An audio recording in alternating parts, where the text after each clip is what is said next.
Hello friends, क्या हाल है? कैसे हैं आप लोग? Very good evening to all of you. Saturday है आप लोगों का। जनरली आप लोग अपना काम रिवीजन का काम करते हैं, लेकिन फिर भी आज चूंकि आपके 4 अक्टूबर के पेपर को ध्यान में रखते हुए आज मुझे पेपर कंडक्ट करवाना, ये आज का क्लास लेना पड़ा है आप लोगों के लिए। So master series ultra critical topics में आज हम लोग फिर से अभी बात करेंगे। कुछ जो टॉपिक्स और रह गए हैं उसके बारे में बात करेंगे, और आज गवर्नेंस के कुछ टॉपिक्स हम लोग लेंगे। 2 टॉपिक जो इंपॉर्टेंट है गवर्नेंस में, उसके ऊपर हम लोग आज बात करने वाले हैं। 2 टॉपिक्स ऑफ गवर्नेंस का वो हम लोग चर्चा करेंगे, और साथ ही पॉलिटी का भी एक टॉपिक है, वो भी हम लोग कवर आज करने की कोशिश करेंगे। ठीक है, तो चलिए आज ही सभी लोग फटाफट कनेक्ट हो जाइए, और सभी लोग प्लीज क्लास को एक बार शेयर जरूर कर दीजिए। जितने भी लोग हैं प्लीज क्लास को शेयर जरूर कर दीजिए। Everyone please share the class. ठीक है ना? सभी लोग जितने भी लोग हैं पहले वो क्लास को शेयर कर दीजिए। Good evening, good evening, good evening everyone. Hi मिशन, Naveen, Brar, Mohammad Saddam, Swati, Mohammad Saddam sir, everyone just get connected. ठीक है, फिर हम लोग स्टार्ट करते हैं। प्लीज एक बार शेयर कर दीजिए, जहां भी आप लोगों के पास, जहां भी आपके रिच है ना क्लास के बारे में, प्लीज एक बार इंफॉर्मेशन डेसिमिनेट कर दिए, शेयर कर दिए, इंफॉर्मेशन शेयर कीजिए जरूर, फटाफट कर लीजिए। चलिए आइए, आज हमारी जो क्लास है ना, ये मास्टर सीरीज के अल्ट्रा क्रिटिकल टॉपिक से। कल क्लास अपनी नहीं हो पाई थी चूंकि कल मेरा बैकएक भी हो रहा था। इनफैक्ट अभी भी बैकएक हो ही रहा है, बहुत ज्यादा ठीक नहीं है। आज थोड़ा डॉक्टर के पास भी जाना पड़ गया, फिर थोड़ा सा बैकएक के लिए मेडिसिन लेके आया हूँ, थोड़ा सा रिलैक्स्ड हूँ अभी थोड़ा सा। तो आज हमने ये क्लास अभी कर लिया है, और इन सारी क्लासेस को आपको रिवाइज जरूर कर लीजिएगा। नियरली 40 टॉपिक्स आपके पास अभी हो गए होंगे इन टोटल, इनको लेकर के हम लोग। तो इन सारे टॉपिक्स को एक बार आप जरूर देख लीजिएगा, सारे के सारे टॉपिक्स को देख लीजिए। These are the ultra critical topics जो आपके 2020 के एग्जामिनेशन में आने वाला ही है। और मैं आपको बार बार एक चीज कह रहा हूं कि जब तक कोई भी ऑफिशियल इंफॉर्मेशन आपके पास नहीं आती है, यूपीएससी का पेपर टल रहा है, अपने मोमेंटम को गड़बड़ मत होने दीजिए। अपनी पढ़ाई का जो मोमेंटम उसको मेंटेन करके रखिए, पढ़ाई करते रहिए, keep on studying, keep on studying. ठीक है ना? सो एकदम बिल्कुल पढ़ते चलिए, जब तक कोई ऑफिशियल जानकारी नहीं, आप नहीं माने कि कुछ भी होने वाला है। कहीं अगर एग्जामिनेशन हो गया तो आपका ये जो क्वालिटी टाइम अभी है, जहां पर मैक्सिमम कुछ चीजों को कर सकते थे, वो आपका टाइम बिल्कुल वेस्ट हो जाएगा। So please don't waste your time. मैंने आपसे एक बात कहा है कि जब तक आपकी तैयारी तब तक चल रही है जब तक आपका फाइनल सिलेक्शन नहीं हो जाता, जब तक आप लबासना नहीं पहुंच जाते, जब तक आपका सर्विसेज एलोकेशन नहीं हो जा रहा है, तब तक आप समझिए कि आपकी तैयारी चल ही रही है। आपको तैयारी करते रहना है, करते रहना है। If you have to move on, तो ये छोटा मोटा कि पेपर होगा नहीं होगा पेपर टलेगा नहीं टलेगा, छोड़ दीजिए सारी चीजों। अपने अंदर इतना रेसोल्यूट रखिए, मेंटल रेसोल्यूट इतना स्ट्रांग रखिए, इतना ज्यादा पेशेंस रखिए कि अगर ये सारी चीजें हो रही है ना, तो इसको ट्रफल्स मानिए, इसको कोई अपने ऊपर हावी मत होने दीजिए। हो रहा है पेपर वो भी ठीक है, नहीं हो रहा है पेपर वो भी ठीक है, एक्सेप्ट एवरीथिंग। क्योंकि यहां आपके बस में कुछ भी नहीं है। You can not do anything, because कि यूपीएससी का एग्जामिनेशन आप कंडक्ट नहीं करवा रहे हैं, बल्कि यूपीएससी कंडक्ट करवा रही है। आप यूपीएससी के द्वारा जो एग्जामिनेशन कंडक्ट करवाएगा उसमें केवल और केवल आप एक एस्पिरेंट है। जब वो आपको बुलाएगा पेपर देने के लिए, अब बस आपको जाना है। बस सिंपल सा चीज आपको यही मानना है, एक सिंपल सा स्टूडेंट बन के जाइए। Don't think you are an IAS, ठीक है? You don't think you are an IPS. कई लोग ऐसा होते हैं, अरे यार क्या कर दिया यूपीएससी। जैसे उसको करना है, लेट इट डू। ठीक है ना? Let him do. सो उसमें कोई भी चेंजेस मत कीजिए। आप कुछ परेशान मत होइए, उसके जो भी चेंजेस हो रहे हैं उससे लेकर परेशान होने की कतई जरूरत नहीं है। मैं उम्मीद कर रहा हूं इस बात को आप लोग समझ पा रहे होंगे। ठीक है? सो बस पढ़ाई करते रहिए, पढ़ाई करते रहिए। बस एक ही इसका मेरा बस कहने का जो ऑब्जेक्टिव है बस वो है कि बस पढ़ाई करते रहिए, केवल और केवल पढ़ाई करते रहिए।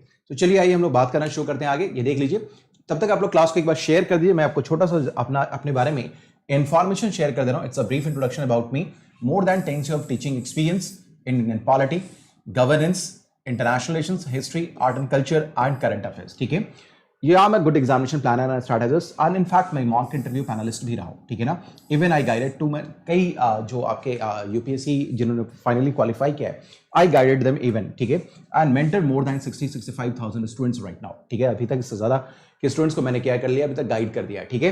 And you people also being guided by me. दूसरी बात यह है कि मैं आपको बार बार बता रहा हूं कि it's very important for you people, जो लोग भी मेरे साथ जुड़े हुए हैं, मैं आपको बताना चाहूंगा, जो मेरे स्ट्रेटेजी को फॉलो कर रहे हैं, मेरे जुड़ने का मतलब ये है, मैं उनको बताना चाहूंगा कि अभी भी प्लस पे अभी ये कोर्स शुरू हुआ है 10 सितंबर को। वर्ल्ड हिस्ट्री को अभी प्लीज कर लीजिए, क्योंकि 2021 वाले बच्चे और 2022 वाले जो लोग हैं, जो एस्पिरेंट हैं, जो कैंडिडेट्स हैं, वो अभी आपके पास पीटी का प्रेशर नहीं है। पीटी के प्रेशर में आने से पहले ही आप उन टॉपिक्स को जरूर कर लीजिए, उन सब्जेक्ट्स को जरूर कर लीजिए जिसका सरोकार प्रीलिम्स के एग्जामिनेशन से है ही नहीं। जिसमें मैं बार बार आपको इशारा कर रहा हूं, एक तो वर्ल्ड हिस्ट्री आपको कर लेना चाहिए, जिसका कोई भी पीटी से कोई सरोकार नहीं है। दूसरा, आपको एथिक्स पे अभी कमांड कर लेना चाहिए। जो भी केस स्टडीज वगैरह पढ़नी है उसको बढ़िया से पढ़ते रहिए, जो भी किताबें पढ़नी है वो पढ़ लीजिए, जो भी गाइडेंस आपको लेना है, किसी से पढ़ना है उसको पढ़ लीजिए, इसको बिल्कुल फिनिश कर लीजिए। जो कि यूपीएससी में डिमांडेड है। बाकी उसके हिस्ट्री, ज्योग्राफी, पॉलिटी, इकोनॉमी सारी चीजें तो चलती रहती हैं, क्योंकि आपके पीटी में भी कॉमन है, मेंस में भी कॉमन है, ठीक है। लेकिन अभी का जो टाइम है 2021 और 22 को लेकर के, मैं बार बार आपसे कह रहा हूं, ये मेरा हम्बल रिक्वेस्ट है, डोंट कॉम्प्रोमाइज इट, बाद में ऐसा ना हो कि पीछे पछताना पड़े, ठीक है। सो ये आपका वर्ल्ड हिस्ट्री का क्लास अभी भी चल रहा है, 10 सितंबर से शुरू हुआ है। और आपको अगर मेरे कोड के थ्रू आना, दिस इज माई कोड, ठीक है ना, this is my code, power 10 का कोड आप यूज कीजिए, ठीक है। आप यूज करके हमारे प्लेटफॉर्म को ज्वाइन कर लीजिए, अनअकैडमी प्लस के प्लेटफॉर्म को। अनअकैडमी प्लस को ज्वाइन करने का जो फायदा है वो क्या क्या है फायदा, वो मैं आपको बता दूं। फायदा ये है कि सारी क्लासेस आपको यहाँ लाइव मिलेंगी, कुछ भी रिकॉर्डेड क्लासेस नहीं होता जैसा कुछ होता है, जैसे कई जगहों पे चलता है कि आपके पास क्या होता है, पेन ड्राइव्स होते हैं, टैबलेट्स होते हैं, एटसेट्रा। यहाँ ऐसा कोई भी कंसेप्ट नहीं है, आपके पास लाइव क्लासेस हैं, इंटरैक्टिव क्लासेस हैं, एंगेजिंग क्लासेस हैं, बच्चों के साथ हमारा इंटरेक्शन लगातार बना रहता है। उनको कोई भी अगर डाउट होता है तो रियल टाइम वो डाउट को अपना क्लेरिफिकेशन भी करवा सकते हैं। कई बार ऐसा होता है कि टॉपिक बहुत सेंसिटिव चल रहा होता है, जहां बोलने की जरूरत होती है, काफी लंबे समय तक बोलने की जरूरत होती है, जो एक मतलब बोलते हैं जिसको कि एक रिदम बना रहता है, वो टीचर ये चाहते हैं कि वो टूटे ना, क्योंकि वो बोले। तो अगर आपको लगता है उस दौरान कुछ कंफ्यूजन दिमाग में आया, अगर उसको आपने अगर उस वक्त क्लियर नहीं किया, तो आपके पास एक डेडिकेटेड डाउट क्लियरिंग सेशन भी होता है, जो आफ्टर 3 क्लासेस आपके पास होता ही होता है। तो बेस्ट तरीका ये होता है, जब भी आप पढ़ाई करें तो अपने पास हमेशा एक नोट पैड और एक पेन लेके बैठा करें, कि जो डाउट्स है उसको एक तरफ लिखें और जो आपके पॉइंट्स है उसको एक तरफ लिखें, जो भी आपको कर रहे हैं। सो हमेशा अपने पास नोट पैड और पेन लेकर बैठा कीजिए, ठीक है। आपके पास प्लस पे सारी चीजें पीडीएफ में चली जाती हैं, पीडीएफ का फॉर्मेट आपके पास होता है, पीडीएफ आपके पास अवेलेबल होगा। इसके बावजूद भी मैं कहूंगा कि पेन और पेपर लेके हमेशा बैठा कीजिए, एक रेगुलर कार्ड लेके बैठा गया जिसमें एक तरफ डाउट्स लिखें और दूसरी तरफ आप जो है, तो क्या कहते हैं, जो भी आपको अगर पूछना है या आपको जो भी नोट्स पॉइंट करना है, पॉइंट्स को नोट करना है, तो उसको डेफिनेटली आप कीजिए, ठीक है। सो इसका एक बेनिफिट है। इसके अलावा आपके पास टेस्ट सीरीज हैं, क्विजेज हैं, एटसेट्रा। एक बात और भी है, जो लोग नए होंगे उनके लिए मैं बता दूं कि जो लाइव क्लासेस होती है ना, इसका मतलब ये ना समझें कि कभी अगर आपकी क्लासेस छूट गई तो आप उन क्लासेस को नहीं देख पाएंगे, आप बिल्कुल देख पाएंगे। वो क्लासेस आपके पास रिकॉर्डेड अवेलेबल होगा, डोंट वरी फॉर दैट, बिल्कुल ही चिंता करने की जरूरत नहीं है, यू विल गेट एवरीथिंग, ठीक है ना। So this is the benefit of that, ठीक। और आपको करना क्या होता है, अब ये देखिए, जैसे आप जाएंगे अनअकैडमी के इस प्लेटफॉर्म पे, ठीक है ना, आप जो प्ले स्टोर से अनअकैडमी का लर्निंग आप डाउनलोड कीजिए, ठीक है ना, और सब्सक्रिप्शन के लिए जाइए, तो आपको जहां पे एक जगह कोड आएगा, कोड का फायदा क्या है ये आप जान लीजिए, कि तमाम कोड है आपको अनअकैडमी के प्लेटफॉर्म पे, सारे तमाम जितने भी टीचर सबके पास अपना अपना कोड है, हर एक का कोड है, यूपीएससी सबका कोड है अपना अपना, ठीक है। अगर आप चाहते हैं कि मेरे गाइडेंस में चाहते हैं, मेरे गाइडेंस में मेरे साथ जुड़ना चाहते हैं, मेरे साथ पढ़ाई करना चाहते हैं, आपको लगता है, तो वो कोड है, ये मेरा कोड है, this is called my code, power 10। इस कोड का आप यूज करें, इस कोड को आप यूज करें, ठीक है ना, यूज दिस कोड, ठीक है, इसी कोड को आपको यूज करना है, you have to use this code power 10, जो मेरा कोड है, एक्सक्लूसिव मेरा कोड है, ठीक है। देखिए इस कोड का फायदा क्या है ये जान लीजिए, कि इस कोड के सारे आप मुझे तो पढ़ेंगे ही पढ़ेंगे, मेरी जितनी भी क्लासेस उसको देखेंगे, साथ ही साथ अनअकैडमी पर जितने भी बेस्ट टीचर्स अवेलेबल हैं, जो भी टीचर अवेलेबल है, जिस भी सब्जेक्ट के टीचर अवेलेबल हैं, जिस भी कोर्स के लिए अवेलेबल हैं, उन सभी के थ्रू आप इसको एक्सेस कर सकते हैं, इसके थ्रू, ठीक है ना। चाहे वो प्रीलिम्स के लिए हो, चाहे वो मेंस के लिए हो, चाहे वो एसए का हो, चाहे वो सीसैट का हो, किसी भी चीज का, you have to use this code power 10। so इस कोड को यूज करें, ठीक है, you will get 10% of discount. साथ ही साथ मैं आपको हमेशा एक बात बताता रहता हूं कि देखिए यहाँ पे आपके पास थोड़ा सा कुछ क्रेडिट पॉइंट्स भी होते हैं, ये आप देख रहे हैं गोल्ड कॉइन जो आपके पास अनअकैडमी का लोगो के साथ बना हुआ है, इसको भी आप रिडीम करवा लें, यहाँ पे कुछ ना कुछ फायदा मिलेगा। फायदा क्या मिलेगा कि जितना आपने हमारे वीडियोस को देखा है उसके हिसाब से आपके पास क्रेडिट पॉइंट होगा, तो इसको भी रिडीम कर लिया कीजिए। 10% के अलावा ये एडिशनल डिस्काउंट आपको मिलने वाला है, एडिशनल डिस्काउंट है ये, जैसे ये जो पॉइंट्स हैं ये एडिशनल आपके पास क्या है, एक तरीके से समझिए एडिशनल डिस्काउंट आपको मिलेगा इन एडिशन। सो इस गोल्ड कॉइन को भी यूज कर लिया कीजिए, ठीक है। चलिए आ जाइए, आइए आज का पहला जो टॉपिक है ये हमारा गवर्नेंस से है, that is called FCRA, foreign contribution regulation act, FCRA, ठीक है, दैट इज क्वाइट इंपॉर्टेंट, बहुत ही महत्वपूर्ण है, इसके बारे में हमें चर्चा करनी है एफसीआरए के बारे में। देखिए दरअसल क्या है कि जो एफसीआरए है इसका कंसेप्ट क्या है, ये जैसे आप नाम से देख पा रहे होंगे, what is the objective of this, मैं आपको बता दूं। अब देखेंगे ये फॉरेन कंट्रीब्यूशन जो है आपके पास एक्ट है, रेगुलेशन एक्ट है। देखिए फॉरेन कंट्रीब्यूशन, फॉरेन का कंट्रीब्यूशन, इसका मतलब क्या है, सीधा मतलब ये आपको दिख रहा है कि एक ऐसा पैसा है, एक ऐसा इनफ्लो ऑफ द मनी है, इनफ्लो हो रहा है मनी का, ठीक है ना, टुवर्ड्स योर कंट्री, आपकी कंट्री में हो रहा है, जो कि कहां से आ रहा है, तो ये आ रहा है आपके पास फॉरेन से, ये फॉरेन का ऑरिजिन है, इसका ऑरिजिन जो है that is called foreign, foreign origin, ठीक है ना, विदेश से आ रहा है। तो ये भी किस रूप में आ रहा है, कंट्रीब्यूशन के रूप में, दिस इज कॉल्ड कंट्रीब्यूशन, ठीक है ना। अब ये जो है कंट्रीब्यूशन के रूप में योगदान है ये आपके पास, ठीक है, ये योगदान है। अब ये जो योगदान आ रहा है ना, जो इनफ्लो है, जो मनी आ रहा है आपके पास, इसी को रेगुलेट करना है, तो इसी के रेगुलेशन के लिए, यानी कि उसको कंट्रोल करने के लिए, इसको विनियमित करने के लिए आपके पास ये रेगुलेटिंग एक्ट है, रेगुलेशन में आना है। रेगुलेटिंग एक्ट है, ये रेगुलेशन करना है, इसका रेगुलेशन होना है, ठीक है। That is the meaning of this for FCRA act, ठीक है। अब देखिए ये कंट्रीब्यूशन किसके लिए होगा, भारत सरकार के लिए? No, this is not for the government of India. दरअसल क्या है कि बहुत सारे फिलैंथ्रोपिक सोसाइटीज होती हैं, एनजीओ होता है, सिविल सोसाइटी होती है, ट्रस्ट होते हैं, ठीक है। उनके पास ये राइट होता है कि वो क्या करें, बाहर से FCRA मतलब कि बाहर से कुछ पैसा ले सकें, ठीक है। लेकिन अगर बाहर से कोई पैसा अगर आ रहा है, आपकी कंट्री में आ रहा है, तो उस पैसे का सोर्स सरकार को जानना जरूरी है कि पैसा जो आपके पास आया जा रहा है उसका स्रोत क्या है, ठीक है, उसका उद्देश्य क्या है, कहां पैसा खर्च किया जाना है। ऐसा तो नहीं है कुछ इलीगल पैसा आ रहा है, कोई हवाला का पैसा आ रहा है, ठीक है, या कभी ऐसा तो नहीं है कि जो पैसा अगर आपके पास आ रहा है उसका कुछ दुरुपयोग होने वाला है टेररिस्ट एक्टिविटी में, असामाजिक तत्वों को जो देने में, ताकि हमारे समाज के अंदर अराजकता फैलाया जाए।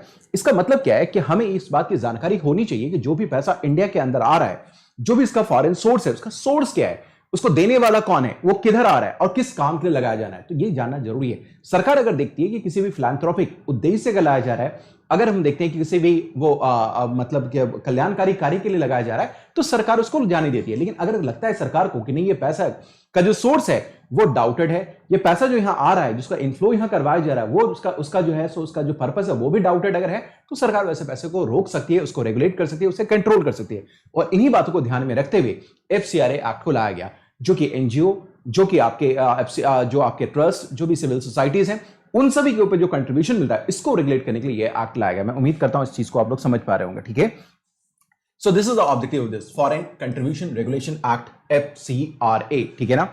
अब देखते हैं कि सेवरल, आप देखेंगे कि जो फॉरेन फंडेड एनजीओज हैं, were is installing India's economic growth by obstructionist activism. आपने देखा होगा कि बहुत सारे एनजीओ हैं जो पैसा लाकर अभी कुछ दिन पहले भी इनफैक्ट लगातार जो आपके यहाँ इंटेलिजेंस ब्यूरो है, जिसको बोलते हैं IB, जो आपके यहाँ इंटरनल सिक्योरिटी का काम करता है। आप जानते होंगे सिक्योरिटी के लिए मतलब जो इंटेलिजेंस के लेवल पे आपके पास दो चीजें होती हैं, एक होता है एक्सटर्नल इंटेलिजेंस को देखना, एक होता है इंटरनल इंटेलिजेंस को देखना, ठीक है।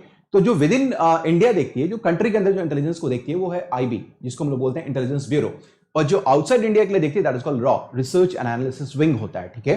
तो IB की इंफॉर्मेशन थी कि बहुत सारे एनजीओ बाहर से पैसा मंगवाते हैं, फॉरेन कंट्रीब्यूशन उनके पास आता है, लेकिन उसका जो है उपयोग नहीं बल्कि दुरुपयोग हो रहा है, और वो हमारे एंटी नेशनल एक्टिविटी के लिए यूज किया जा रहा है, एंटी नेशनल एक्टिविटी के लिए, एंटी सोशल एक्टिविटी के लिए उसका यूज किया जा रहा है। तब से सरकार और भी इसके लेकर के सख्त हो गई है, ठीक है।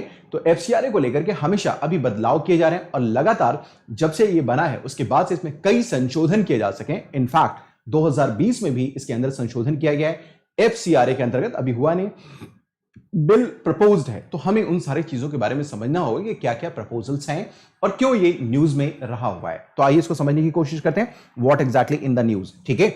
चलिए देखते हैं। जो फॉरेन कंट्रीब्यूशन एक्ट है 1976 का है, that is of the year 1976, यानी कि ये जो था इसको इनैक्ट किया गया कब, 1976 ईस्वी में, ठीक है। मेरी बात सभी लोग समझ पा रहे हैं?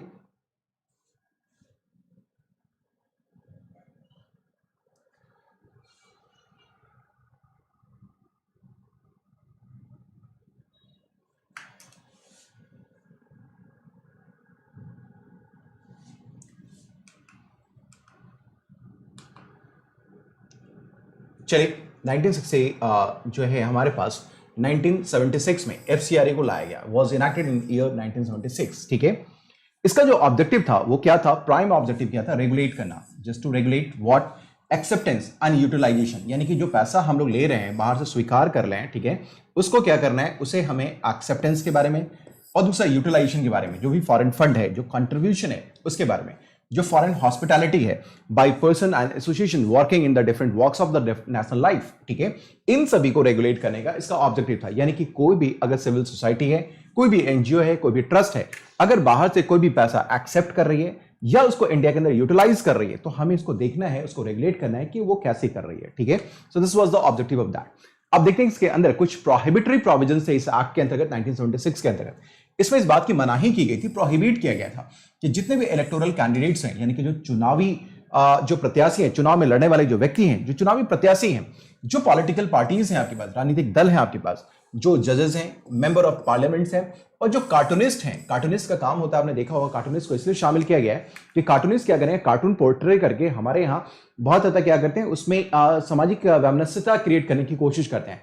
तो इसको भी इसमें शामिल कर लिया गया था, स्पेशली कार्टूनिस्ट को शामिल किया गया। तो इस बात को याद रखेंगे, ये आपके एग्जामिनेशन में बन सकता है कि ये जो एक्ट लाया गया है वो प्रोहिबिट करता है न केवल इलेक्टोरल कैंडिडेट्स को, पॉलिटिकल पार्टीज को भी, जजेस को भी, एमपी को भी और कार्टूनिस्ट को भी फ्रॉम एक्सेप्टिंग फॉरेन कंट्रीब्यूशन, ठीक है ना, यानी कि फॉरेन कंट्रीब्यूशन, ये जानते हैं देखने में, अब कहते हैं ना कि छोटी बात है, कार्टूनिस्ट इट्स नॉट ग्रेटली, वो कुछ ऐसा ऐसा बना देंगे, ऐसा कुछ क्रिएट कर देंगे जिस सामाजिक विद्वेष हो सकता है, राष्ट्रीय विद्वेष क्रिएट हो सकता है। तो इसको भी इसके अंदर लाने की बात की गई कि अगर ये भी कहीं से बाहर से कोई अगर फॉरेन कंट्रीब्यूशन एक्सेप्ट करते हैं तो उनको ये रेगुलेट किया जाए और उनको मना किया जाए, ठीक है, prohibitory provisions of the act.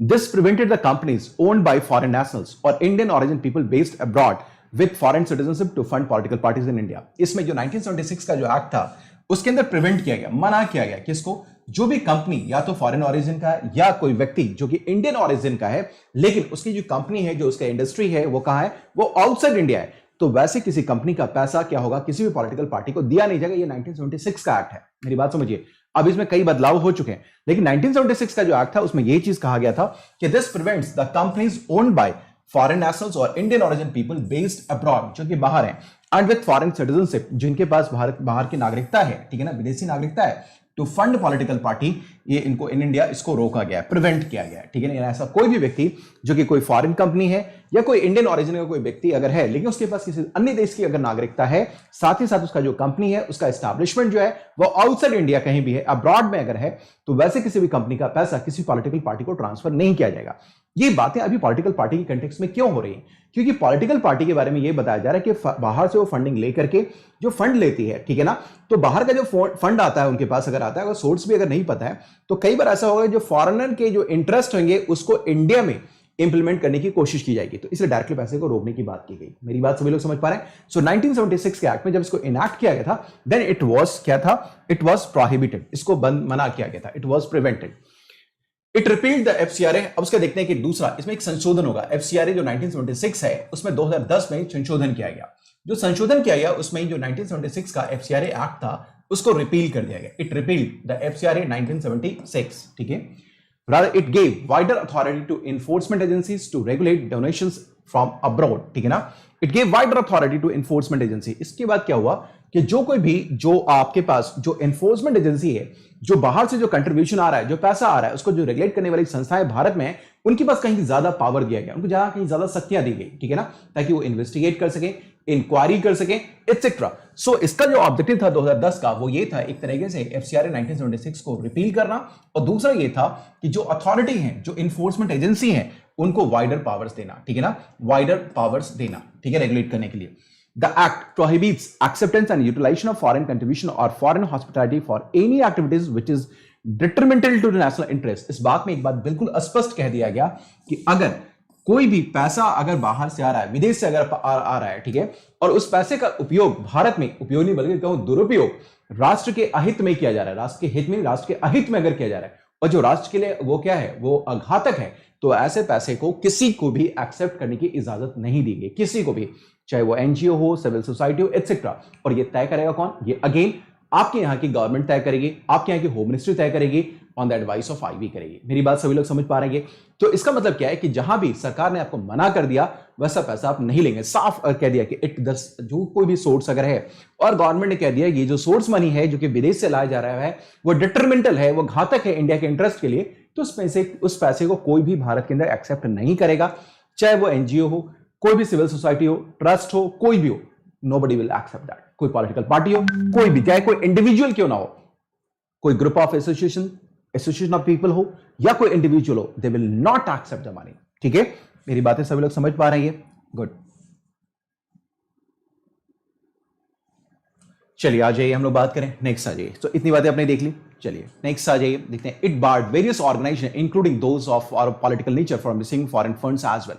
इसके अलावा इसमें इस बात को भी मना कर दिया गया कि कोई भी अगर पॉलिटिकल नेचर का कोई भी पार्टी है, it will not receive foreign funding as well, ठीक है ना। कोई भी ऑर्गेनाइजेशन जो कि पॉलिटिकल नेचर का यानी कि पॉलिटिकल पार्टी है, that will not accept any जो है सो फॉरेन फंडिंग, ठीक है। इसके अलावा हम देखते हैं क्या है, political organisations can accept foreign contribution only upon prior permission from the ministry of home affairs. अगर कोई भी पॉलिटिकल ऑर्गेनाइजेशन है, कोई भी राजनीतिक दल है, अगर उसको लगता है कि विदेश का पैसा अगर लेना चाहिए तो इसके लिए आवेदन जाएगा कहां पे, गृह मंत्रालय के पास, गृह मंत्रालय की स्वीकृति मिलेगी, गृह मंत्रालय उसको एक्सेप्ट करेगा तभी उसके पास कोई भी फॉरेन कंट्रीब्यूशन आ सकता है। ठीक है, अभी सब के बारे में चर्चा करेंगे। अभी इतना मसला क्यों आपको समझाया जा रहा है, वो इसके कारण है कि अभी कुछ दिन पहले ही 2019 में सुप्रीम कोर्ट ने जो है सो भाजपा और कांग्रेस दोनों को कहा है कि सरकार को बोला कि उनके बारे में देखिए, और इलेक्शन कमीशन को भी बोला है। क्यों? क्योंकि उन लोगों ने बाहर से पैसा लिया था। वेदांता जो कि यूके बेस्ड है, एक कंपनी है वेदांता, उससे दोनों ने पैसा लिया था। ठीक है, तो इसलिए सुप्रीम कोर्ट इसमें अभी एक्टिव हुई थी। So political organisation can accept, ठीक है, ओनली ऑन द किसके एक्सेप्टेंस पे, किसके prior permission of home ministry. ठीक है ना, होम मिनिस्ट्री जब इस बात की स्वीकृति अगर दे दे तो पॉलिटिकल ऑर्गेनाइजेशन यानी कि पॉलिटिकल पार्टी उस पैसे को स्वीकार कर सकती है। ठीक है, अब देखिए, अगर कोई भी दूसरी संस्था है अगर जो कि पॉलिटिकल नेचर में नहीं है, जो कि फिलैंथ्रोपिक काम करने की कोशिश कर रही है, चाहे वो एनजीओ हो, सिविल सोसाइटी हो, ठीक है, कोई भी अगर कंपनी है, ठीक है, तो उसको क्या करना होगा, सबसे पहले रजिस्टर्ड करवाना होगा एफसीआरए के अंतर्गत। यानी कि अगर एफसीआरए के अंदर कोई भी अगर एनजीओ अगर रजिस्टर्ड नहीं है तो विदेश का पैसा एक्सेप्ट नहीं कर सकती है, फॉरेन कंट्रीब्यूशन का एक्सेप्ट नहीं कर सकती है। ठीक है, इस बात को ध्यान में प्लीज रखिएगा। ठीक है, they can not accept this money. ठीक, नेक्स्ट आइए हम लोग देखते हैं। अब आपके पास एक रूलिंग है 2014 का दिल्ली हाई कोर्ट का। ठीक है ना, 2014 का एक रूलिंग है हाई कोर्ट ऑफ दिल्ली। ठीक है ना, दिल्ली हाई कोर्ट का एक रूलिंग है। क्या है साहब, दरअसल क्या है कि अभी 2014 में का एक रूलिंग में उसमें हाई कोर्ट ने यह बात कही है, सेंटर को कहा और इलेक्शन कमीशन ऑफ इंडिया को कहा, ठीक है ना, इलेक्शन कमीशन ऑफ इंडिया को, कि वो एक एप्रोप्रिएट एक्शन ले अगेंस्ट कांग्रेस एंड बीजेपी। ठीक है ना, कांग्रेस के अगेंस्ट भी और बीजेपी के अगेंस्ट भी। क्यों? क्योंकि इन दोनों ने फॉरेन जो है फंड्स को क्या है, एक्सेप्ट किया है, और वो acceptance in the violation of the law है। यानी कि कानून का उल्लंघन करके ये दो पॉलिटिकल पार्टी कांग्रेस और बीजेपी ने किया गया, विदेशी पैसा को ग्रहण किया है। ठीक है, they accepted contribution from Indian subsidiaries of London based multinational Vedanta.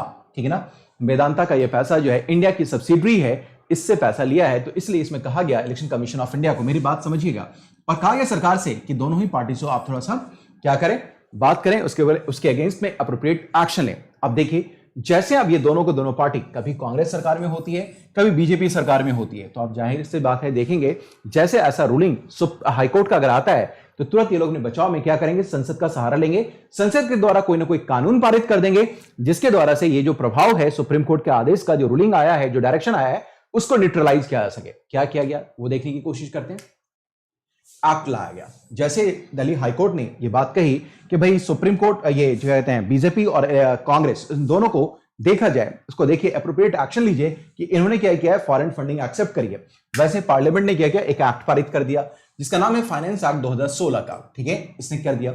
अब इसमें क्या होता है, गवर्नमेंट इंट्रोड्यूस अ क्लॉज, एक क्लॉज को उसने जोड़ दिया एफसीआरए एक्ट 2010 में। ठीक है ना, एक क्लॉज जोड़ा, एक रेलेवेंट सेक्शन जोड़ा एफसीआरए एक्ट 2010 के अंदर। क्या जोड़ा भैया, इसमें कहा गया कि अब कोई भी व्यक्ति या कोई भी पार्टी फॉरेन कंपनी से भी क्या कर सकता है,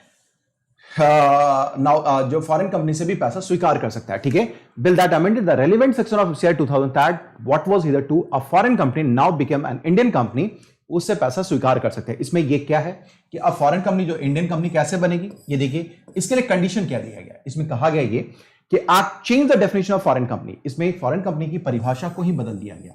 it change the definition of foreign company. ठीक है, इसमें बताया गया कि अगर less than 50% share of capital held अगर हेल्ड किया जा रहा है by a foreign entity would no longer be a foreign source any more. ठीक है ना, 50%, लेस देन 50%, यानी कि 50% से कम अगर शेयर कैपिटल किसी भी फॉरेन सोर्स का अगर है तो इसको विदेशी कंपनी के रूप में मान्यता नहीं दी जाएगी, जबकि पहले इसको माना जाता था। यानी कि अगर 49.9% भी पैसा अगर है इस कंपनी में किसी फॉरेन का, then it is not supposed to be a foreign company, rather it be treated as Indian company. तो this is the change जो कि बनाया गया, और वेदांता में ऐसा कंडीशन था। वेदांता के साथ अब जो पैसा उसने लिया that won't be applicable to BJP और द कांग्रेस। ठीक है, इससे वो क्या होता है, न्यूट्रलाइज हो जाता है। ठीक है, ओके, सो आ जाइए, दिस अमेंडमेंट ऑल्सो,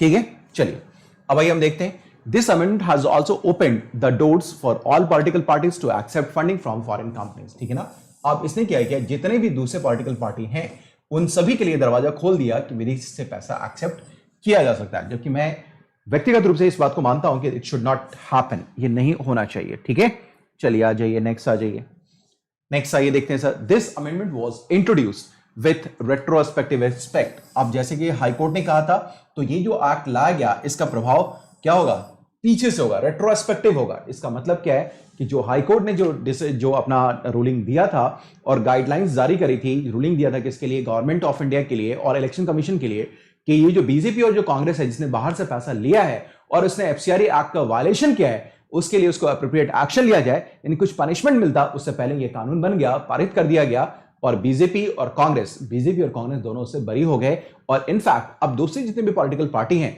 वो भी क्या करते हैं, फॉरेन से फंडिंग लेंगे, प्रोवाइडेड कि उस कंपनी से जहां से पैसा आ रहा है उसमें लेस देन 50% पैसा फॉरेन सोर्स का हो। ठीक है, इतनी बातें सभी लोग समझ पा रहे हैं sirs and ma'ams? Is it clear sirs and ma'am? फटाफट मुझे प्लीज बता दीजिए सभी लोग, इतनी बातें क्लियर हैं? अंकित सिंह, ओके सुल्तान भाई, I am going to take. क्या चल रहा है भाई, सभी लोग मुझे प्लीज बताएंगे? Would you please let me know क्या चल रहा है? सभी को मैं इतनी बातें समझ में आई? ये एफसीआरए जान लीजिए, बहुत इंपॉर्टेंट है, गवर्नेंस का पार्ट है ये। फटाफट सभी लोग, हेलो वर्षा, मोहम्मद सद्दाम, सभी लोगों को क्लियर है?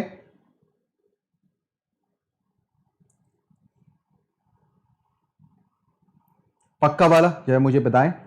और चल क्या रहा है, क्या चल रहा है, आप लोग कहां कहां बिजी हो जाते हैं?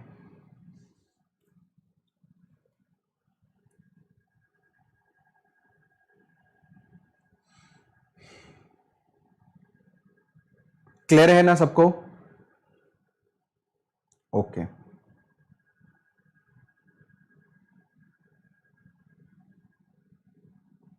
ओके सर, ठीक है, आ जाइए।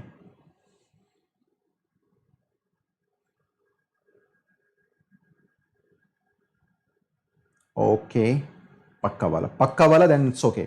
चलिए सभी लोग आ जाइए। मैं बैक एक में भी आपके साथ पढ़ा रहा हूं और आप लोग मस्ती कर रहे हैं, बहुत सारे लोग। नहीं मस्ती मत कीजिए, पढ़िए। अब देखिए अभी का जो लेटेस्ट जो आपके पास जो बिल आया है, foreign contribution regulation amendment bill 2020, अभी का है, लेटेस्ट है ये। इसमें कहा गया है कि कोई भी पब्लिक सर्वेंट है, पब्लिक सर्वेंट मतलब आप लोग भी होंगे, जब आप आईएएस बनेंगे you be a public servant, ठीक है? तो आपको मना किया गया है कि आप किसी प्रकार के फॉरेन फंडिंग को एक्सेप्ट नहीं कर सकते। You can not accept any foreign funding. यानी कि पब्लिक सर्वेंट पे पूरा फोकस करके ये बताया गया कि पब्लिक सर्वेंट क्या करेंगे, कोई भी फॉरेन फंडिंग से पैसा रिसीव नहीं करेंगे, किसी भी रूप में एक्सेप्ट नहीं करेंगे। इसमें दूसरी बात यह भी कहा गया, proposal to reduce the use of foreign funds to meet administrative cost by NGOs from existing 50% to 20%। साथ ही इसमें यह भी बात कही गई है, कहा गया है ये कि कोई भी एनजीओ अगर है उसका एडमिनिस्ट्रेटिव जो कॉस्ट होगा ना, एडमिनिस्ट्रेटिव कॉस्ट, ठीक है ना, ये पहले 50% तक आप खर्च कर सकते थे, अभी इसको घटा करके 20% कर दिया। इसका मतलब आ गया, ये हो गया कि कोई भी पैसा अगर आ रहा है, सोर्स, अब मेरी बात समझने की कोशिश कीजिएगा, सोर्स है, फॉरेन सोर्स है अगर आपके पास, ठीक है, अगर आपके पास कोई फॉरेन सोर्स है, यहां से पैसा अगर आपके पास आ रहा है, सोर्स है, ठीक है, अब इसमें से 100 रुपया अगर आ रहा है, इसमें से 50 रुपया अगर आपने क्या कर दिया, एडमिनिस्ट्रेटिव कॉस्ट पे रख दिया, एडमिनिस्ट्रेटिव कॉस्ट पे, ठीक है ना, एडमिनिस्ट्रेटिव कॉस्ट पे रख दिया, ठीक है, तो इसका मतलब क्या है कि जो खर्चा है उसमें 50% ही आप क्या कर रहे हैं, वो आप काम के लिए कर रहे हैं, वेलफेयर के लिए कर रहे हैं, you are doing for welfare, ठीक है। अब इसमें देखिए हुआ क्या, अब इसमें सिस्टम क्या है कि अगर एडमिनिस्ट्रेटिव कॉस्ट है तो इसमें कई बार ऐसा भी हो सकता है कि 100 रुपए में से 50 रुपए आया जिसमें आपने एडमिनिस्ट्रेटिव कॉस्ट रख लिया,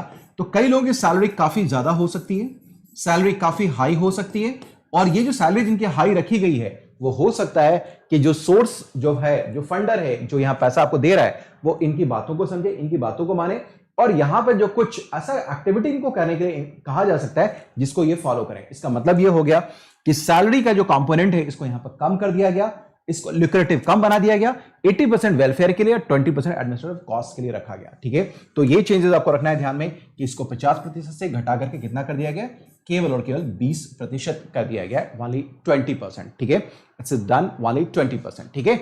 चलिए आ जाइए, इट सीक्स टू प्रोहिबिट, ठीक है ना, अभी आप देखेंगे ये क्या, prohibit any transfer of foreign contribution to any association और पर्सन, ठीक है ना। अब देखिए इसमें एक चीज और भी कहा गया है, इस बिल के अंदर यह भी डिजायरेबल है कि कोई भी पैसा अगर आपके पास आ रहा है, फॉरेन सोर्स से आ रहा है, तो इसको आप किसी इंडिविजुअल को या किसी भी कंपनी को या किसी भी एसोसिएशन को आप ट्रांसफर नहीं करेंगे, ना तो किसी इंडिविजुअल को, ना किसी कंपनी को, ना किसी भी प्रकार के एसोसिएशन को। You can not transfer these monies, इनको आप ट्रांसफर नहीं कर सकते, you can not do that. It proposes to make Aadhaar cards a mandatory identification document for all office bearers. ठीक है, जितने भी directors and other key functionaries of NGO और associations eligible to receive foreign donations. ठीक है, अगर कोई भी अगर एनजीओ है, कोई भी एसोसिएशन है, इसके कोई भी ऑफिस बियरर हैं, कोई भी, चाहे इसका डायरेक्टर ही क्यों ना हो, ठीक है, तो उनको अपना क्या होगा, आइडेंटिफिकेशन के लिए आधार कार्ड मैंडेटरी. ठीक है ना, आपको इनको अपने आइडेंटिफिकेशन के लिए इसको सबमिट करना पड़ेगा, इसको आपको देना पड़ेगा. ठीक है, ताकि आप कहीं भी स्केप नहीं कर सकते हैं अगर आपके साथ कुछ गलत करने की कोशिश करते हैं तो. सो आधार कार्ड बिकम मैंडेटरी. ठीक है, ये क्या हो गया, आपके लिए अनिवार्य कर दिया गया. ठीक, अब आइए एफसीआरए एंड एनजीओ के बारे में थोड़ी सी बात कर लें. एफसीआरए एनजीओ का क्या रिलेशन, जैसे मैं बार बार कह रहा था कि देखिए कोई भी एनजीओ है उसके पास एक बाई लॉ होता है. क्या होता है, बाई लॉज होते हैं, बाई लॉ. इसके अंदर उसके पास किस किस फील्ड में काम करना है ये सारी चीजें वहां मेंशन होती हैं. ठीक है, तो एनजीओ हैविंग के पास जो भी बाई लॉज है उसके पास हो सकता है जो इलाका फील्ड है काम करने का, वो कल्चरल फील्ड में काम कर सकता है, इकोनॉमिक, एजुकेशनल, रिलीजियस और सोशल प्रोग्राम कहीं भी काम कर सकता है. तो कोई भी कंपनी, जो भी एनजीओ है जिसके पास definite cultural, economic, educational, religious और सोशल प्रोग्राम है, कैन गेट फॉरेन कंट्रीब्यूशन, उसको मिल सकता है with prior permission. Prior permission किससे, होम मिनिस्ट्री से. ठीक है, तो आपके पास ये मिल सकता है, फॉरेन कंट्रीब्यूशन आपको मिल सकता है, यू आर एलिजिबल. ठीक है, दूसरी बात क्या है कि वैसे एनजीओ ही क्या करेंगे जो क्या कहते हैं एफसीआरए के लिए एलिजिबल होंगे, जिन्होंने already to get fund under FCRA and NGO must be in existence for at least 3 years for registration. यानी कि कोई भी अगर सिविल सोसाइटी है, कोई भी अगर एनजीओ है जिसका रजिस्ट्रेशन कम से कम 3 साल पहले अगर हो गया है, वही एलिजिबल है एफसीआरए के फंड को लेने के लिए. तो आपके लिए यह भी बहुत महत्वपूर्ण है, इसको प्लीज और प्लीज याद जरूर रखिएगा. That is quite important for you. ठीक है, सो इसको निश्चित तौर पर आप इसको याद रखें, एफसीआरए एंड एनजीओ. ये बातें हो गई, ये टॉपिक आपका खत्म हो गया. अब दूसरा एक टॉपिक है पॉलिटी का, that is again very important. ये है आपके पास इलेक्टोरल बॉन्ड्स का. ये इस बॉन्ड के बारे में भी हम लोग जान लेते हैं, समझ लेते हैं ये क्या है. देखिए, ये जो कंसेप्ट है इलेक्टोरल बॉन्ड्स का, ये 2017 में लाया गया था, 17-18 के बजट में इंट्रोड्यूस किया गया था इलेक्टोरल बॉन्ड्स के बारे में 2017-18 के. ठीक है ना, ये किसके लिए है कि अब 17-18 यानी कि 17 में, ठीक है, लाया गया. और ये इसका एम क्या है इलेक्टोरल बॉन्ड का, तो ये पॉलिटिकल फंडिंग के लिए. आपने देखा होगा कि बहुत सारे पॉलिटिकल पार्टीज के पास फंडिंग की आवश्यकता होती है, फंडिंग. ठीक है, आपने ये देखा होगा. सो पॉलिटिकल फंडिंग की उसके पास क्या होती है, आवश्यकता होती है.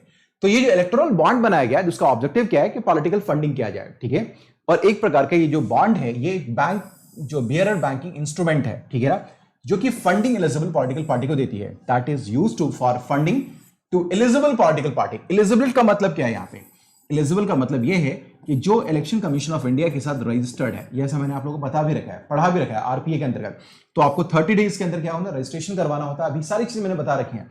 तो इलेक्शन कमीशन ऑफ इंडिया के साथ आपका रजिस्ट्रेशन होना जरूरी है. सो इस एलिजिबल का मतलब यही है.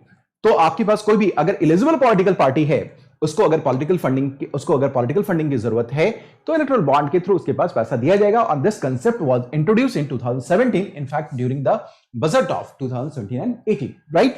सो इट वाज क्वाइट इंपॉर्टेंट. अब देखते क्या है, जो इलेक्टोरल बॉन्ड है, this bond is in a nature of promissory note. ये क्या है, एक प्रकार प्रॉमिसरी नोट है. That can be bought by any Indian citizen. इसको कोई भी भारतीय नागरिक खरीद सकता है, कोई भी भारतीय कंपनी खरीद सकती है, इन कॉर्पोरेशन खरीद सकता है in India from selected branch of state bank of India, जो कि एसबीआई से आपको लेना होगा. किसी भी बैंक में क्या है, state bank of India is available वाली. ठीक है, सो आप क्या करें, कोई भी अगर इंडिविजुअल है, कोई भारतीय नागरिक है, कोई कंपनी है, कोई इनकॉर्पोरेशन है, ठीक है, कुछ भी अगर है, अगर वो चाहता है किसी पॉलिटिकल पार्टी में डोनेट करना, तो उसको क्या करना, इलेक्टोरल बॉन्ड खरीदना पड़ेगा. और इलेक्टोरल बॉन्ड के थ्रू ही वो क्या करेगा, उसको कंट्रीब्यूशन देगा. ठीक है, कंट्रीब्यूट करेगा या उनको पैसा देगा, उनको पॉलिटिकल असिस्टेंस या फाइनेंशियल असिस्टेंस प्रोवाइड करने की कोशिश करेगा.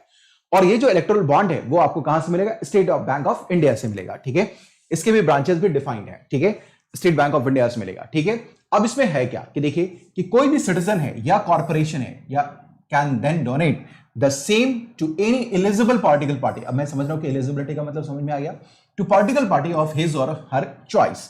मतलब कि अगर आपको किसी को भी सिटीजन को या कॉर्पोरेट को डोनेट अगर करना है, first you will have to have electoral bond. ये सब तरह का चुनाव सुधार है.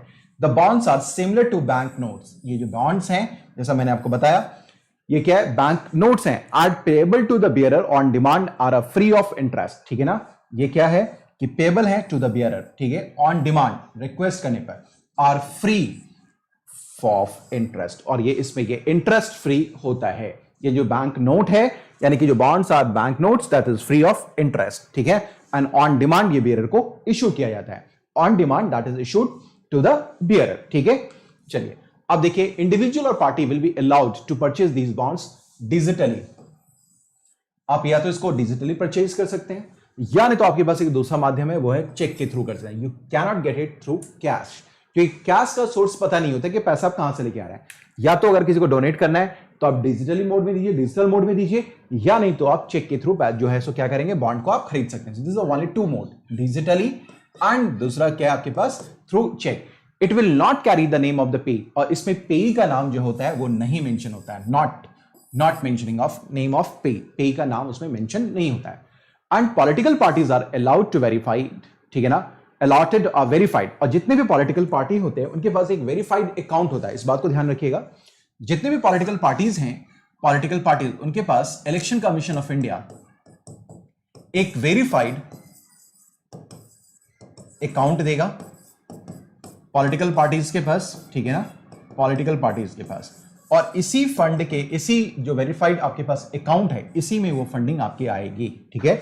यानी कि आप इसको डोनेट करेंगे, इस अकाउंट में जाएगा। सो देखिए, political parties are allotted a verified account by the election commission and all the electoral bonds transactions are through this account only. इस बात को याद रखेंगे, यानी कि जो भी इलेक्टोरल बॉन्ड्स आपको जारी किया जाएगा, जो आपको दिया जाएगा, किसी पॉलिटिकल पार्टी को दिया जाएगा, तो उसके पास एक वेरीफाइड अकाउंट होगा जो कि इलेक्शन कमीशन ऑफ इंडिया के द्वारा वेरीफाइड होगा। इसी में केवल आप इलेक्टोरल बॉन्ड्स को आप एक्सेप्ट करेंगे, इन कैश कर पाएंगे पैसे को, अन्यथा नहीं कर पाएंगे। मैं समझ रहा हूं कि आप इस बात को समझ पा रहे होंगे। ये चलिए नेक्स्ट आ जाइए। अब आइए, how to use electoral bonds. इस इलेक्टोरल बॉन्ड्स को कैसे यूज कर सकते हैं, क्वाइट सिंपल है, ये बिल्कुल सिंपल है। इसमें क्या होता है कि जो बॉन्ड्स होते हैं ना, वो इश्यू किया था मल्टीपल्स ऑफ 100, 1000 से लेकर के 10,000, 10 लाख, 1 लाख एंड 1 करोड़। यानी इसका जो लिमिट है, यानी कि जो रेंज है, वो कहां से 1000 से लेकर 1 करोड़ रुपए तक का है, ठीक है ना। बॉन्ड का जो है रेंजिंग वो कहां से 1000 से लेकर 1 करोड़ रुपए तक का है, ठीक है ना। इसके बॉन्ड नहीं, इससे नीचे नहीं, यू कैन नॉट कंट्रीब्यूट, ठीक है। सो ये है, इट इज द बॉन्ड, ठीक है। 1 करोड़ से लेकर 1000 से लेकर 1 करोड़ का। ये भी, इस बात को भी प्लीज और प्लीज याद जरूर रखिएगा, that is quite important, very very important, ठीक है। ये बहुत ज्यादा महत्वपूर्ण है sirs and ma'ams, please and please ध्यान में जरूर रखिएगा, ठीक है। सो 1000 टू 1 करोड़ है ये, राइट। चलिए अब देखिए, ये जो है ये अवेलेबल है क्योंकि सम ब्रांचेस ऑफ एसबीआई, मैंने बोला सारे ब्रांचेस पे नहीं है, सो सम branches of SBI.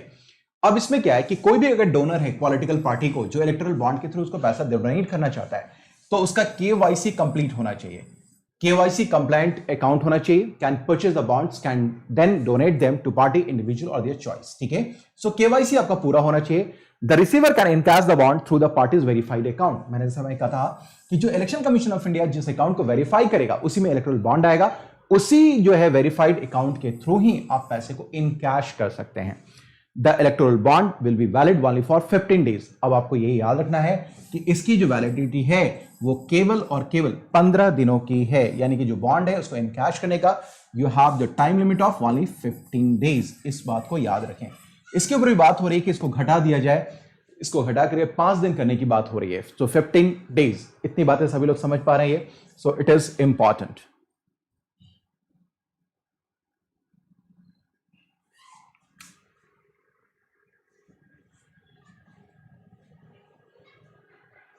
Sultana Razia, ठीक है, कोई बात नहीं, आप सोइए, कोई बात नहीं, नींद लीजिए, बाद में देख लेंगे, ठीक है ना, कोई इशू नहीं सुल्ताना, ठीक है। पहले नींद जरूरी है, ठीक है ना, स्वस्थ रहना जरूरी है।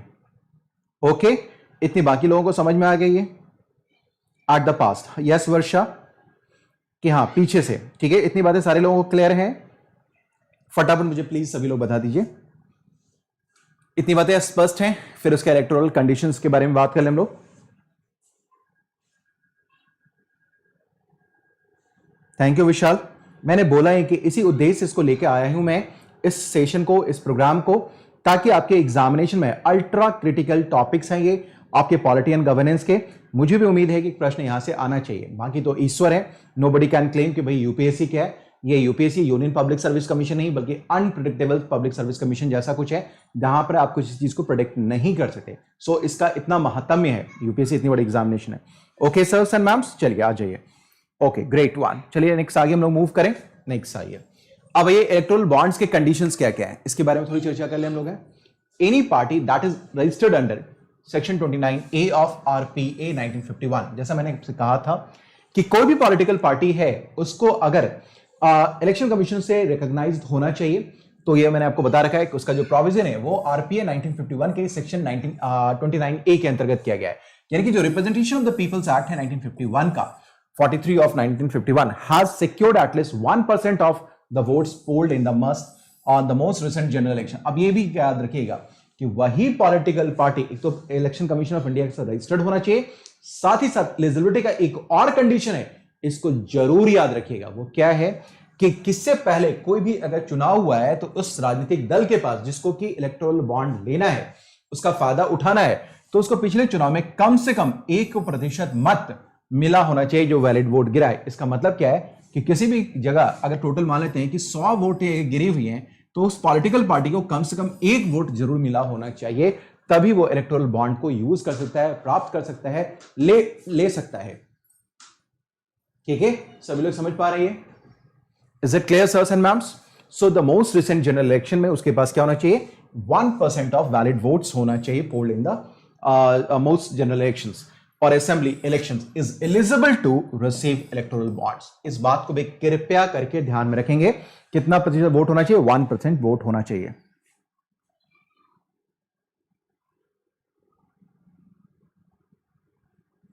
ठीक है, चलिए आ जाइए। हो गया सारे लोगों का?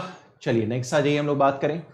The party will be allotted a verified account by the election commission of India and the electoral bond transactions can be made only through these accounts. ठीक है, so party will be allotted a verified account by the election commission of India and the electoral bond transactions can be made only through this. ठीक है, the electoral bonds will not bear the name of the donor.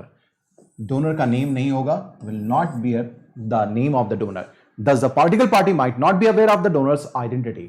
ताकि political party को donor के बारे में कुछ पता ना चल सके। ये सारी चीजें आप जानते हैं कि कागज पे हमें सारी चीजें करनी होती हैं। ठीक है, चलिए नेक्स्ट आ जाइए। Are electoral bonds taxable? अगर किसी व्यक्ति के पास इलेक्टोरल बॉन्ड उसने लिया है तो क्या वो टैक्स के दायरे में आएगा? ठीक है, the donation would be tax deductible, hence a donor will get a deduction and the recipient or the political party will get the tax exemptions provided returns are filed by the political party. So ये tax deduction के अंतर्गत आएगा। ठीक है, provided कि जो political party है वो क्या करती है? अपना रिटर्न फाइल करती है। ठीक है, ओके।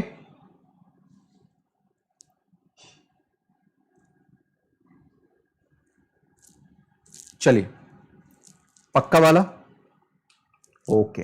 नेक्स्ट आ जाइए, नेक्स्ट आइए मुझे। अब ये थर्ड है हमारे पास, ये भी गवर्नेंस का है, that is from governance RTI, right to information bill 2019। ठीक है, अभी देखिए राइट टू इंफॉर्मेशन जो अमेंडमेंट बिल है 2019, that means right to information act 2005। अब जानते हैं कि राइट टू इंफॉर्मेशन कब लाया गया? 2005 में लाया गया था, इसी में अमेंडमेंट किया जाने की बात की जा रही 2019 में।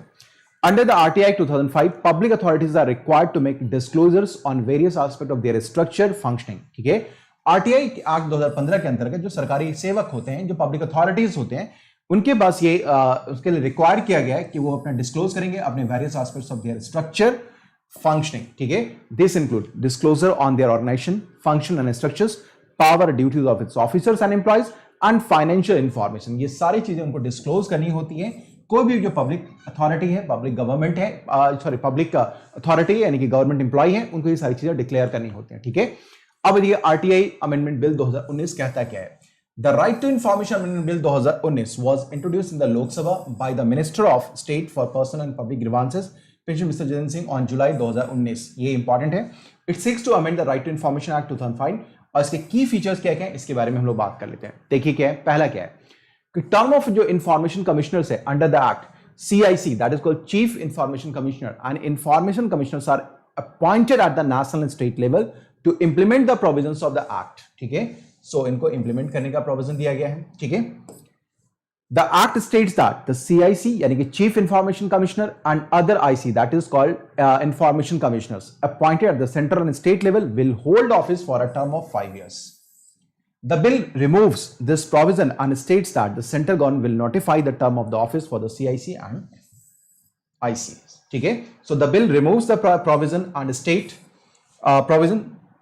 states that the central government will notify the term of the office for the CIC and ICs. This is important. This is one of the changes.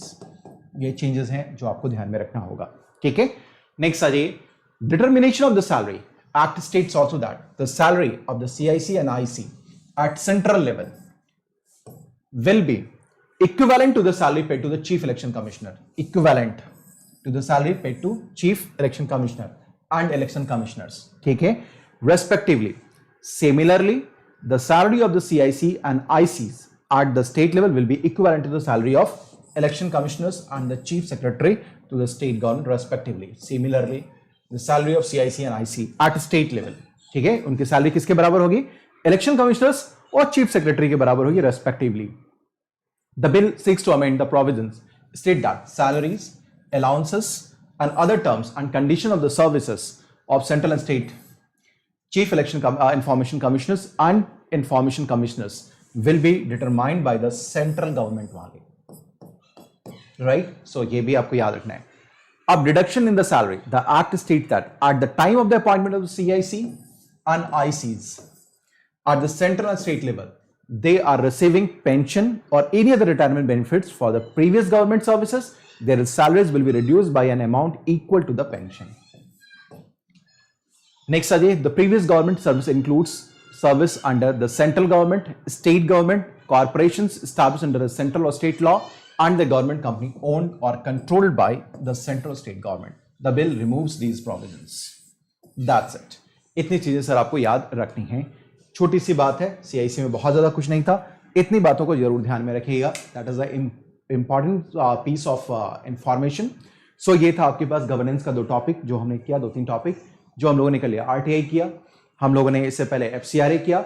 So these are the part of जो है सो आपका governance का है. Polity के भी almost सारे question हमने कर लिए. अगर आपको लगता है कि कोई टॉपिक और भी है जहां आपको डाउट लग रहा है 2020 के एग्जामिनेशन के लिए, तो प्लीज कमेंट बॉक्स में जरूर डालिए, मेरे चैट बॉक्स में डालिए, जहां भी आप मुझसे जुड़े हुए हैं वहां आप डालिए, मैं आई विल सी.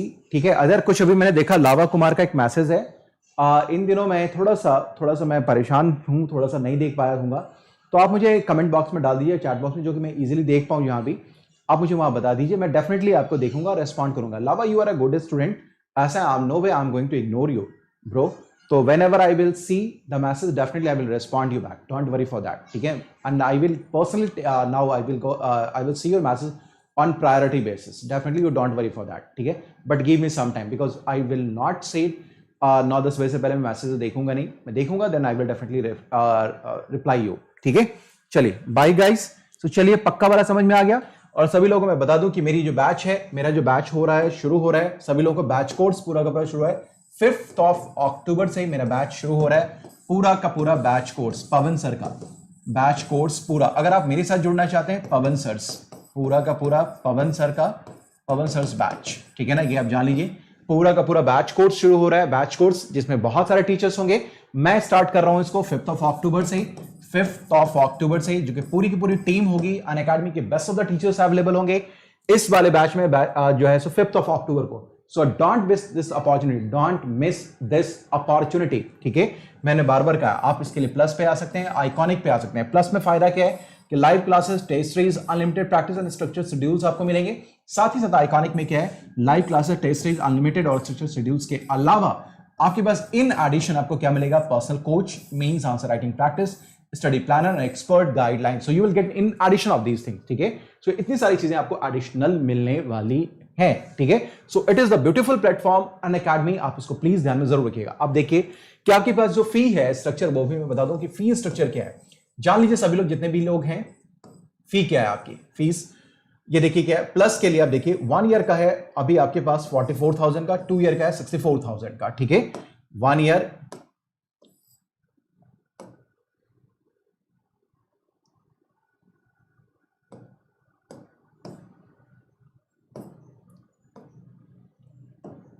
1 ईयर का आपके पास है,